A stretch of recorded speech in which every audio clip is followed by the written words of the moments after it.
Luz y sal, hermanitos, bienvenidos a la lección número 11 de primer grado de la Escuela de Pastoral. Vamos a comenzar siempre pidiéndole a Dios que por medio del Espíritu Santo nos ilumine y nos guíe durante la explicación de esta lección y para que podamos entender mejor su palabra. Esta lección tiene como tema la nueva alianza es realidad histórica. Jesucristo es una persona histórica y geográficamente comprobable. En algunas historias de algunas personas que hemos escuchado, ¿verdad? Dan nombres de lugares, por ejemplo, de ciertos lugares, ciudades y planetas, que luego uno se va a investigar y no vamos a encontrar estos lugares por ningún lado. Son ficticios, como algunas personas dicen de que Jesús no existió, que fue algo que se inventaron o incluso se inventaron algunas personas pues con buenas intenciones, pero que Él no existió, que es un mito. Pero es lo que vamos a aprender en esta lección, de que Jesús es una persona real e históricamente comprobable, donde podemos encontrar también los lugares donde él estuvo viviendo con personas reales en esa época, ¿verdad? Bueno, de esto vamos a hablar mucho más adelante. Vamos a comenzar. Antecedentes.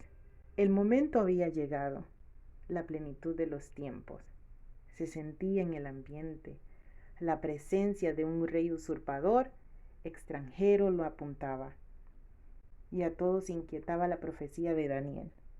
70 semanas están fijadas sobre tu pueblo y tu ciudad santa para poner fin a la rebeldía, para sellar los pecados, para expiar la culpa, para instaurar justicia eterna, para sellar visión y profecía, para ungir el santo de los santos. Daniel 9:24.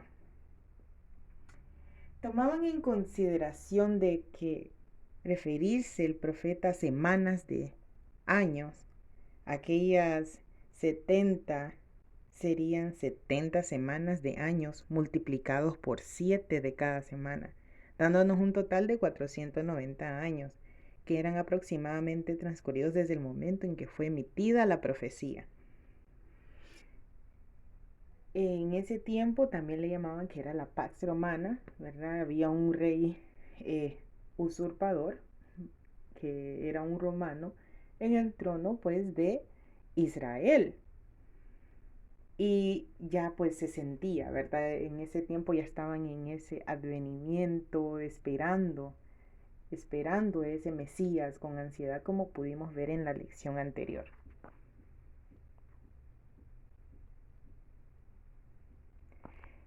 Como les había mencionado al inicio, Jesucristo es un personaje histórico. Como pueden ver en la imagen, él estuvo rodeado de tantas personas, ¿verdad? Personas que se puede comprobar que existieron, como Pilato, estos diferentes gobernadores, Tiberio o Claudio, perdón, César, Augusto César, y otros personajes que vamos a ir viendo también más adelante. Es que incluso sus discípulos, ¿verdad? Lo detallan, lo describen y hacen fe, ¿verdad? De su existencia y sus obras en la Biblia, ¿verdad? En los diferentes libros que nosotros podemos encontrar en la Biblia. Las profecías en el Antiguo Testamento daban detalles de las circunstancias, del lugar y la época del nacimiento del Mesías. Desde el Antiguo Testamento ya nos venían hablando de que nacería un Mesías, dónde nacería, cómo sería esta persona. Incluso un pasaje que dice, una voz grita en el desierto, ¿verdad? Refiriéndose a Juan el Bautista. Y estas circunstancias, eh, esta época, son corroborados y comprobados por escritores del Nuevo Testamento e historiadores ajenos al ambiente bíblico. Más adelante también les voy a mostrar, ¿verdad? Estas personas que eran historiadores, como Flavio, por ejemplo, que no niegan la existencia de Jesucristo.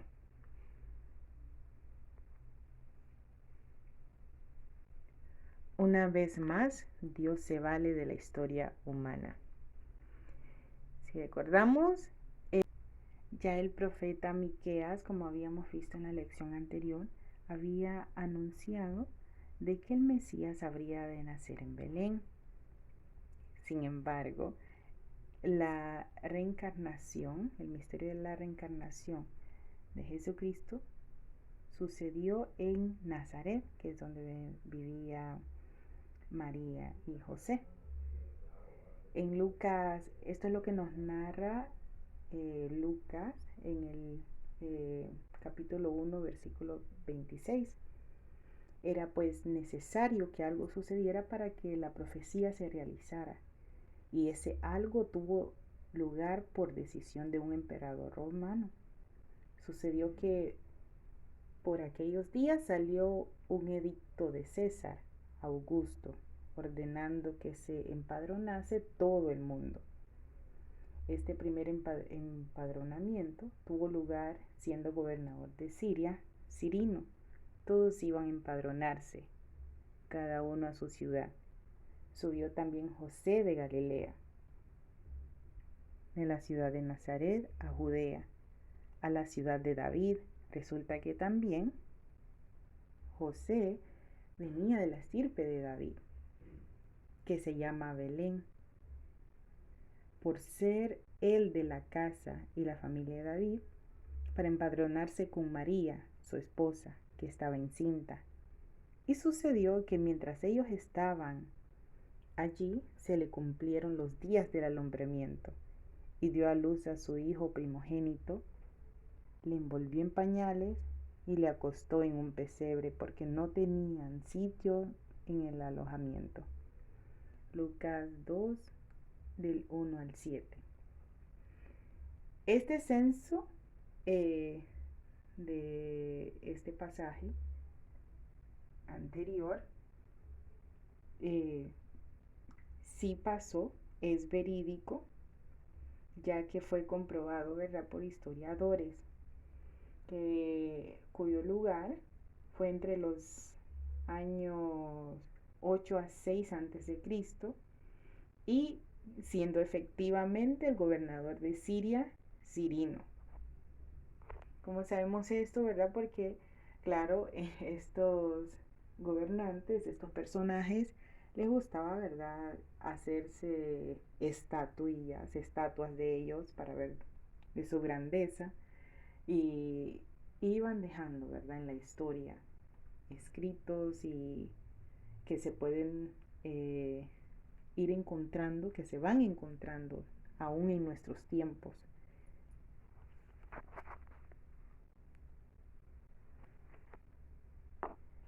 Datos precisos conforme a la historia humana. La tetrarquía consistía, o era un sistema de el gobierno romano, que consistía en dividir un gobierno de un territorio entre 4 soberanos. Como podemos ver en la imagen, ahí hay una estatua donde hay 4 gobernadores abrazados, y cada uno tiene en la mano una espada, que significa que todos tenían este poder, o qué sé yo, ¿verdad?, sobre algún territorio. No llegaban a llamarse reinos porque era una pequeña fracción lo que ellos les tocaba gobernar. Eh, y pues aquí en la imagen podemos ver, ¿verdad?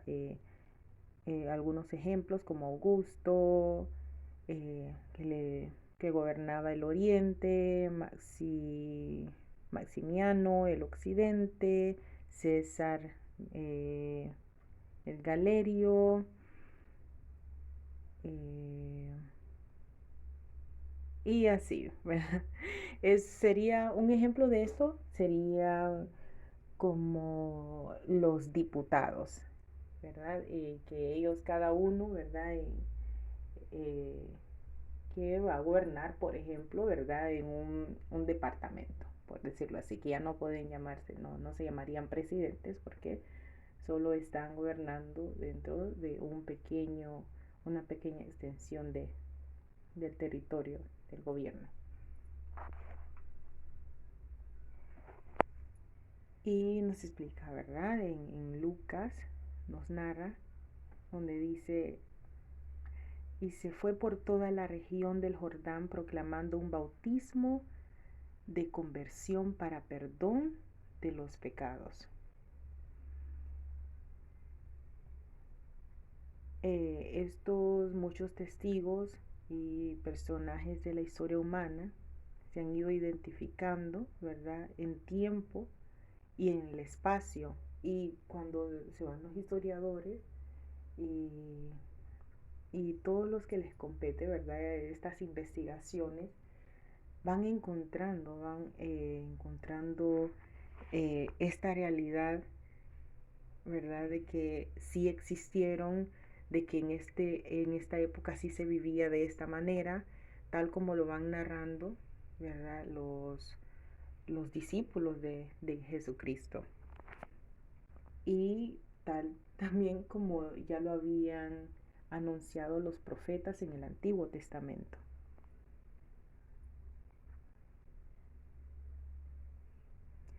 César Augusto, conocido, bueno, ya que su nombre era Cayo Julio César Augusto, fue el primer emperador del Imperio Romano, el cual gobernó desde el año 27 a.C. hasta su muerte en el año 14 después de Cristo, convirtiéndose así en el emperador romano con el reinado más prolongado en la historia, en total 44 años de mandato. A este le sucedió Tiberio Claudio en el año 14 después de Cristo, no mucho tiempo luego de la pasión, muerte y resurrección de nuestro Señor Jesucristo. Y aquí podemos ver pues unas esculturas, ya que como les mencionaba anteriormente, ellos se hacían de esculturas y por eso también la historia puede comprobar de que estos personajes sí existieron.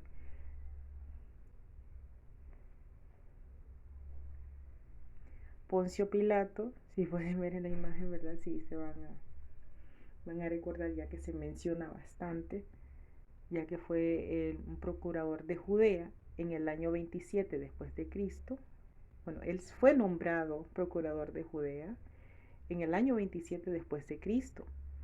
Él participó en la condena de Jesucristo, ya que él le tocaba gobernar en este territorio, ¿verdad?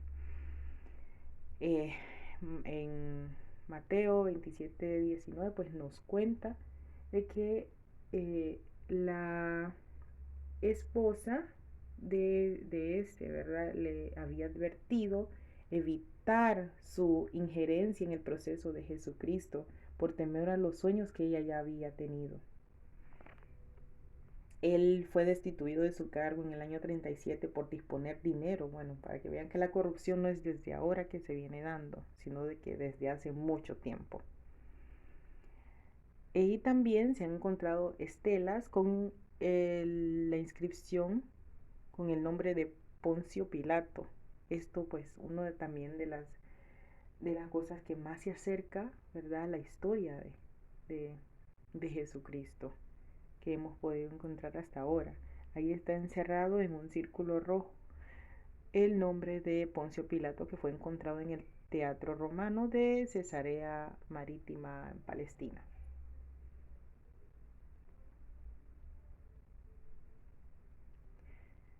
Y vamos a repetir esto para que nos quede bien claro que Jesucristo es una realidad. Jesucristo es pues un hombre, no un mito o leyenda, con todo lo que la palabra hombre encierra. Así que Jesucristo siendo hombre también padeció todos nuestros padeceres, se pareció en nosotros en todo, menos en el pecado. Sintió hambre, sentía frío, porque el tener un cuerpo humano de carne y hueso también lo hacía propenso, ¿verdad? Pasar todo lo que nosotros pasamos también y sentimos. Eh, Sentía enojo, podría enfermarse, eh, también sentía amor, ¿verdad? Y esa compasión, por eso eh, él pasaba curando enfermos, dando estas palabras de vida. Y por ese mismo amor fue que él dio la vida por nuestros pecados, para nuestra salvación y por voluntad suya, ¿verdad?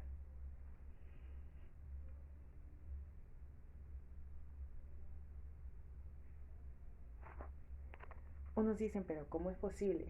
Una persona, no, que les parece bien absurdo de que Jesucristo pudo haber muerto y cómo iba a ser posible que pudiera resucitar. ¿Cómo es posible que una persona pueda resucitar? Y todavía podemos seguir escuchando este tema, ¿verdad? Para debatir. Pero ¿cómo fue posible? Por su unión hipostática. ¿Qué es una unión hipostática? Es la unión de dos naturalezas en una misma persona, que es Jesucristo. Aquí en la imagen ustedes pueden ver, ¿verdad?, que Dios es trino, como habíamos mencionado anteriormente. Dios es Padre, es Hijo y es Espíritu Santo. En el Hijo es donde se hace la encarnación por medio de María Santísima, donde toma un cuerpo humano, pero también está la parte divina, ¿verdad? Está la parte divina, ya que y en eso es que se hace posible, ¿verdad? Su resurrección. Tiene dos naturalezas, la parte divina y la parte humana.